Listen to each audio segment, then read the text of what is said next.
అయిపోతుంది కదా అనే స్థితికి వచ్చింది.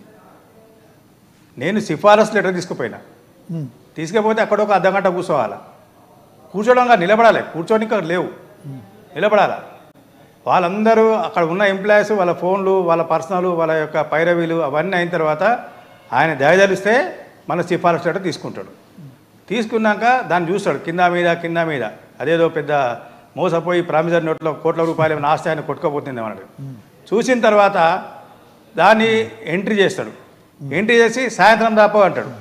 సాయంత్రం ఎన్ని గంటలకు వస్తుందంటే 6 గంటలకు మెసేజ్ వస్తుంది అంటాడు.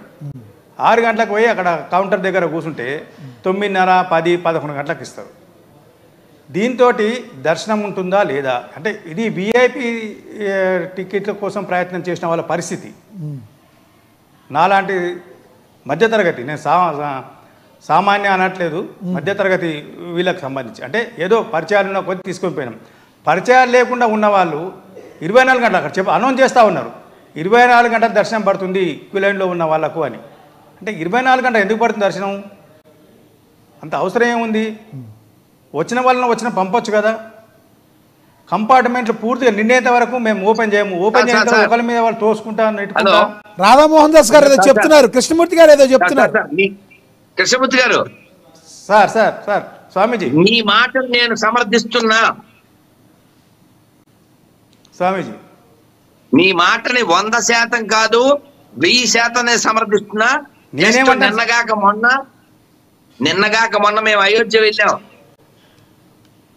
వేల మంది వస్తున్నారు, 5-6 లైన్లు పెట్టారు, చక్కగా దర్శనం. నేను అదే అంటున్నాను స్వామీజీ, ఉన్నప్పుడు అక్కడ వ్యవస్థ లేక కాదు, వాళ్ళు వ్యవస్థ చేయాలనుకుంటే నిమిషాల్లో చేయగలరు. 20 నిమిషాల్లో అయిపోతుంది. నేను అదే అంటున్నాను, ఇప్పుడు అక్కడ మార్చాలి, నేను మార్పు తీసుకొస్తాను, సంస్కారం తీసుకొస్తున్నాను ముఖ్యమంత్రి చంద్రబాబు నాయుడు గారు.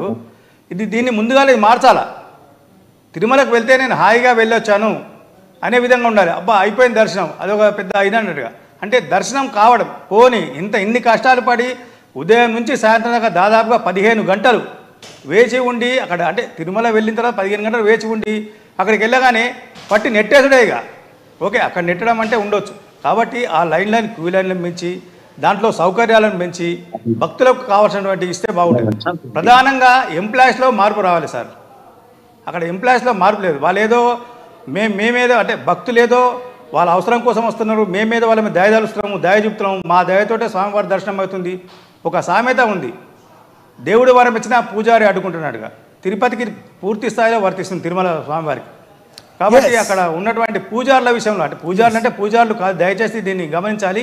కొంతమంది ఉద్యోగులు, మళ్ళీ పూజారులు కాదు, పూజారులు ఎక్కడ చేయట్లేదు. కొంతమంది ఉద్యోగులు పూజారులాగా వ్యవహరించి వాళ్ళ యొక్క విద్యుక్త ధర్మాన్ని పక్కకు పెట్టి అదేదో దయాదాక్షిణ్యాలు, మా దయాదాక్షిణ్యాలతో ఈ తిరుమల నడుస్తూ ఉన్నది, ఈ తిరుమల అంటూ ఉన్నదంటే మేం చేయగానే ఉంటుంది అనే లెవెల్లో ఉన్నారు కొంతమంది.